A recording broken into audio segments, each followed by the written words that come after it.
السلام علیکم۔ نیپال میں سوشل میڈیا کے ذریعے پھیلی جانے والی تحریک آخر انقلاب بن کر سامنے آئی اور حکومت کا تختہ الٹ دیا۔ وزیر اعظم کی بیوی کو جلا دیا گیا، منسٹرز کو مار دیا گیا اور کچھ منسٹر زخمی ہیں اور کچھ بھاگ چکے ہیں۔ نیپال کے اندر انقلاب کوئی فرسٹ ٹائم نہیں آیا ہے۔ اگر آپ پچھلے 50 سالہ تاریخ دیکھیں تو یہ 2-3 بار ہو چکا ہے۔ پہلے نیپال میں بادشاہت تھی، وہ بادشاہت ختم ہوئی، جمہوری دور آیا اور پھر جمہوریت میں بھی 2-3 بار اسی طرح حکومتوں کا تختہ الٹا جا چکا ہے۔ اب نیپال کے اندر مسئلہ یہ ہے کہ نیپال میں جب بادشاہت تھی تو وہ لوگ انڈیا کے زیادہ کلوز تھے۔ اس کے بعد جو جمہوری حکومت آئی وہ کچھ حکومتیں انڈیا کے کلوز تھی، کچھ چائنا کے کلوز تھی۔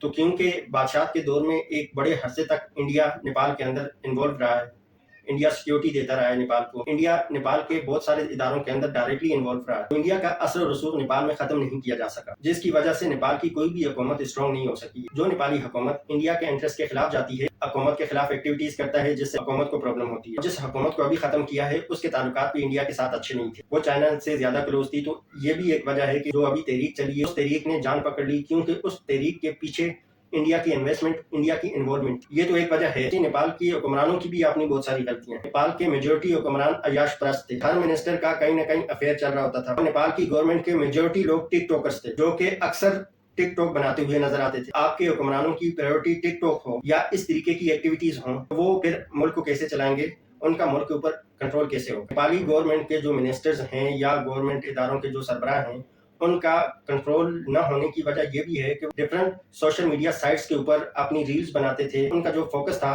وہ حکومتی معاملات سے زیادہ ریلز بنانے میں، ٹک ٹاک بنانے میں اور اس طرح کی فضول ایکٹیویٹیز میں زیادہ تھا۔ تو یہ بھی وجہ ہے کہ ان کی گرپ وہاں پہ کمزور ہوئی، اور ظاہر ہے جب ریلز بنائیں گے، سوشل میڈیا کے اوپر اس طرح کی ایکٹیویٹیز کریں گے تو عوام کی نظروں میں بھی آئیں گے۔ عوام نے بھی دیکھ لیا کہ ان کے حکمران کیا کر رہے ہیں، جس کی وجہ سے عوام کے دل میں ان کے لیے نفرت پیدا ہو چکی۔ ان کی اس طرح کی ایکٹیویٹیز میں ملوث ہونے کی وجہ سے گورنمنٹ گرپ کمزور ہونے لگی۔ لیکن اب جو نئی حکومت نیپال میں بنے وہ بھی کوئی اتنی اچھی حکومت نہیں بننے والی۔ نیپال کے اندر بہت سارے ممالک کی انوالومنٹ ہے، یو ایس اے کی وہاں پہ کافی انوالومنٹ ہے، پاکستان کی وہاں پر انوالومنٹ ہے، انڈیا کی وہاں پہ انوالومنٹ ہے، چائنا کی وہاں پر انوالومنٹ ہے۔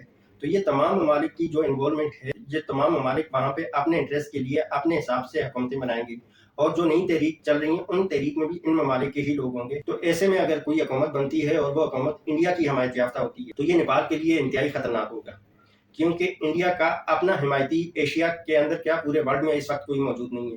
تو جب انڈیا کا اپنا کوئی دوست موجود نہیں ہے تو نیپال میں انڈیا کی حمایت یافتہ حکومت کا دوست کون ہوگا؟ تو نیپال حکومت کے لیے یہ خطرناک ہے۔ اگر نیپال میں چائنیز حمایت یافتہ حکومت بنتی ہے تو پھر نیپال کے لیے بہت اچھا ہوگا، کیونکہ چائنا کی انوالومنٹ نیپال میں کافی ہے اور چائنا نیپال کو کافی حد تک سپورٹ کر سکتا ہے۔ اچھا جی، لاسٹ میں چینل کو سبسکرائب کریں، بیل آئیکن پہ کلک کریں، ویڈیو کو لائک اینڈ شیئر کریں اور کمنٹس کر کے اپنا فیڈ بیک دیں۔